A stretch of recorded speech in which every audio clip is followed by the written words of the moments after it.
ഇത് ഒരു അടിപൊളി 65 ആണ്. ഈ ഒരു ഐറ്റം ഉണ്ടാക്കിയിട്ടുള്ളത് ഈ ഒരു കടച്ചക്ക വെച്ചിട്ടാണ് കേട്ടോ. പെട്ടെന്ന് തന്നെ ഉണ്ടാക്കിയെടുക്കാൻ പറ്റുന്ന ഒരു അടിപൊളി 65 ആണ്. നിങ്ങളിത് ട്രൈ ചെയ്തിട്ടുണ്ടെങ്കിൽ ഒന്ന് കമൻറ്റ് ചെയ്യണേ. റെസിപ്പിയിലേക്ക് പോകുന്നതിന് മുന്നേ ഈ ചാനൽ നിങ്ങൾ ആദ്യമായിട്ട് കാണുകയാണെങ്കിൽ ചാനൽ സബ്സ്ക്രൈബ് ചെയ്യാനും സപ്പോർട്ട് ചെയ്യാനും മറക്കരുത്. കടച്ചക്കയുടെ തൊലിയൊക്കെ കളഞ്ഞിട്ട് ഇതുപോലെ അത്യാവശ്യം കുറച്ച് കട്ടിയിൽ കട്ട് ചെയ്തെടുത്തിട്ടുണ്ട്. 1/4 ടീസ്പൂൺ മഞ്ഞൾപ്പൊടിയും 1/4 ടീസ്പൂൺ ഉപ്പും കുറച്ച് വെള്ളം കൂടെ ചേർത്ത് കുക്കറിലിട്ടിട്ട് ഒരു വിസിൽ അടുപ്പിച്ചെടുക്കാം. അപ്പം നമ്മുടെ കടച്ചക്കയൊക്കെ വെന്ത് ഇതുപോലെ നല്ല സോഫ്റ്റായി കിട്ടിയിട്ടുണ്ട്.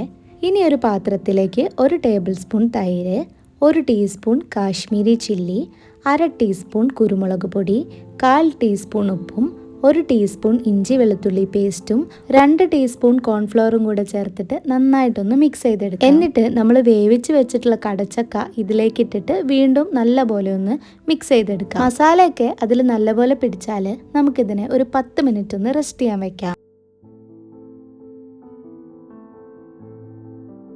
ഇനി ഒരു പാനിലേക്ക് കുറച്ചധികം വെളിച്ചെണ്ണ ഒഴിച്ചു കൊടുക്കാം. മസാല തേച്ച് വെച്ചിട്ടുള്ള കടച്ചക്ക ഓരോന്നായിട്ട് ഇട്ട് കൊടുക്കുന്നുണ്ട്. എന്നിട്ട് മീഡിയം ഫ്ലെയിമിലിട്ടിട്ട് ഇതിനൊന്ന് ഫ്രൈ ചെയ്തെടുക്കാം. ഒരു സൈഡ് നന്നായി മുരിഞ്ഞു വരുമ്പോൾ നമുക്കതിനെ തിരിച്ചിട്ട് കൊടുക്കാം. തിരിച്ചു മറിച്ചിട്ടിട്ട് എല്ലാ ഭാഗവും നമ്മളൊന്ന് ഫ്രൈ ചെയ്തെടുക്കണേ. ഒരു 7 to 8 മിനിറ്റ് കൊണ്ട് ചക്ക നന്നായി ഫ്രൈ ആയിട്ടുണ്ടാവും. എന്നിട്ട് ഇതിനെ എണ്ണയിൽ നിന്ന് കോരിയെടുക്കാം. ഇനി ഒരു പാനിലേക്ക് നമുക്ക് 1 ടേബിൾ സ്പൂൺ വെളിച്ചെണ്ണ ഒഴിച്ചു കൊടുക്കാം. എണ്ണ ചൂടായി വരുമ്പോൾ ഒരു 4 വെളുത്തുള്ളി ചെറുതായി അരിഞ്ഞതും 2 പച്ചമുളക് ചെറുതായി അരിഞ്ഞതും കുറച്ച് കറിവേപ്പിലയും കൂടെ ചേർത്തിട്ട് നന്നായിട്ടൊന്ന് മിക്സ് ചെയ്തെടുക്കാം. ഒരു 30 സെക്കൻഡ് ലോ ഫ്ലെയിമിലിട്ടിട്ട് ഇതിനൊന്ന് വഴറ്റി കൊടുത്താൽ ഇത് ചെറുതായിട്ടൊന്ന് വാടി വരും. ആ സമയത്ത് 1 ടേബിൾ സ്പൂൺ അളവിൽ ടൊമാറ്റോ സോസോ ടൊമാറ്റോ കെച്ചപ്പോ കൂടെ ചേർത്തിട്ട് വീണ്ടും ഒന്ന് വഴറ്റി കൊടുക്കാം. ഇനി നമ്മൾ നേരത്തെ ഫ്രൈ ചെയ്ത് വെച്ചിട്ടുള്ള കടച്ചക്ക ഉണ്ടല്ലോ, അത് ഇതിലേക്ക് ചേർത്ത് കൊടുക്കാം. എന്നിട്ട് എല്ലാം ഒന്ന് നല്ലപോലെ മിക്സ് ആക്കി എടുക്കാം. ആ സോസൊക്കെ കടച്ചക്കയുടെ എല്ലാ ഭാഗത്തും ആവുന്നത് പോലെ നമുക്ക് നന്നായിട്ടൊന്ന് മിക്സ് ചെയ്ത് കൊടുക്കാം.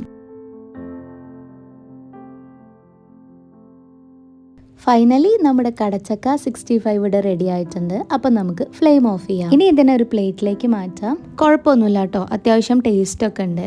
അപ്പോൾ ഇനി കടച്ചക്ക വാങ്ങുമ്പോൾ എല്ലാവരും ഇങ്ങനെയും കൂടെ ഒന്ന് ട്രൈ ചെയ്ത് നോക്കണേ. പിന്നെ വീഡിയോ ഇഷ്ടപ്പെട്ടാൽ ട്രൈ ചെയ്യാനും അതുപോലെ തന്നെ ചാനൽ സബ്സ്ക്രൈബ് ചെയ്യാനും സപ്പോർട്ട് ചെയ്യാനും മറക്കരുത്. വീണ്ടും നെക്സ്റ്റ് വീഡിയോ ആയിട്ട് കാണാം.